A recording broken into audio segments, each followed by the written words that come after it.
From work to text, Barthes was a French literary theorist, essayist, philosopher, critic, and semiotician. His ideas influenced the development of many schools of theory, including structuralism, anthropology, literary theory, and post-structuralism. Many of his works challenged traditional academic views of literary criticism and of renowned figures of literature. He advocated that avant-garde writing should be praised for its creativity. Barthes argued that meaning can't come from the author. It must be actively created by the reader through a process of textual analysis. His literary style was widely imitated and parodied. Some thought his theories contained brilliant insights, while others regarded them simply as perverse thoughts.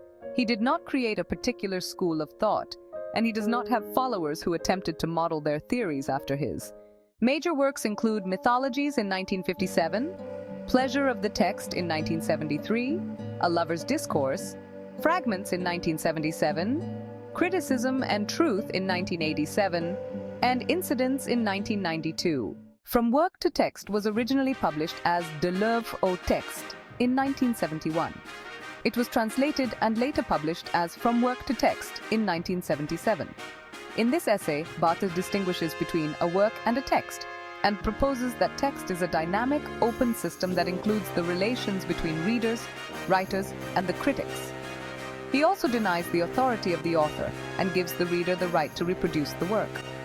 Fields like linguistics, anthropology, Marxism, and psychoanalysis encourage us to see literature in a more dynamic way, not just as a finished product, but as something open to interpretations and changes.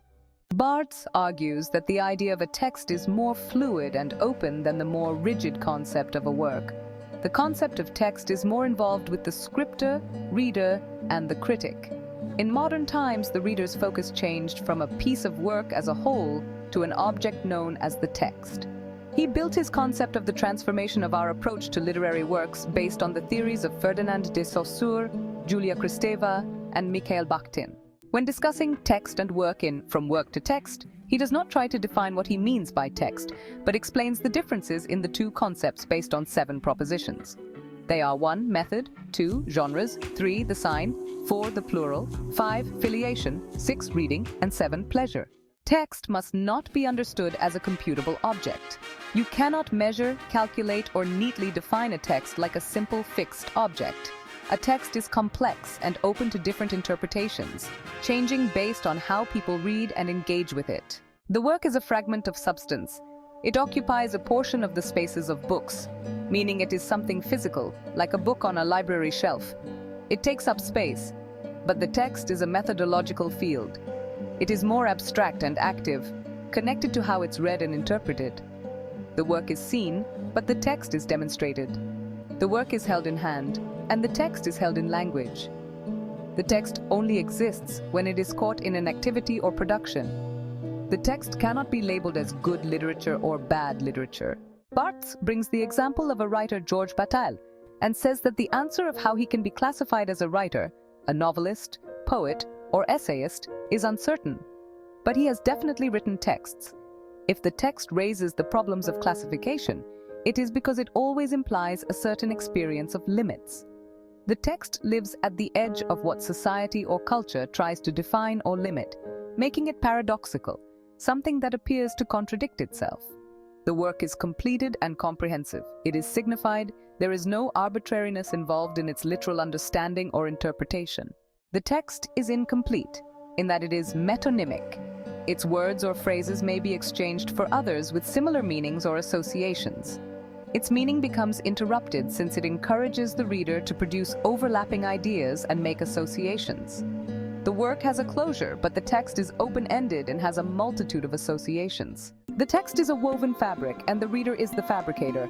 The text is plural. It fulfills the very plurality of meaning, an irreducible plurality.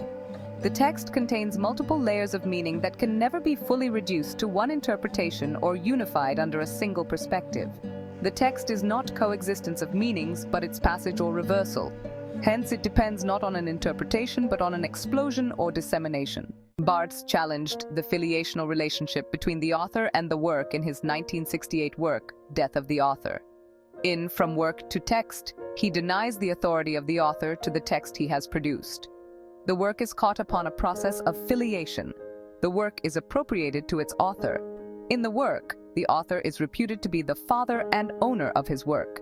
The text, on the other hand, is read without the author's inscription. It can be broken and can be read without its father's guarantee.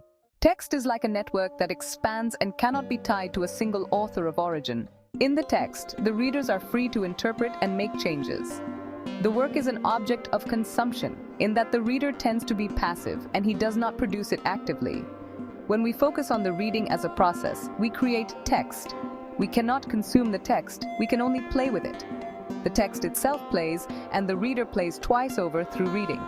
The text escapes the trappings of consumption because of its relationship to play, activity, production, and practice.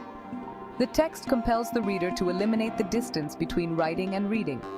There exists a certain pleasure in the works of Proust, Flaubert, and Balzac, but this pleasure is on the level of consumption. The text is linked to delectation, that is, pleasure without separation. The text is a space of social utopia, which transcends social relations and language relations, in which no language has a hold over any other and every language circulates. Barthes sets up the arguments and the logic which others employ in opposition to his propositions, which are to be understood more in a grammatical than in a logical sense. In this essay, he attempts to maintain the distance between the binary opposition of work and text by defining each term in contrast to the other. At the end of his essay, he again insists that his few propositions do not constitute the articulation of a theory of the text and fail to form a German language, which would dictate how a text should be read. The theory of the text is nothing but practice,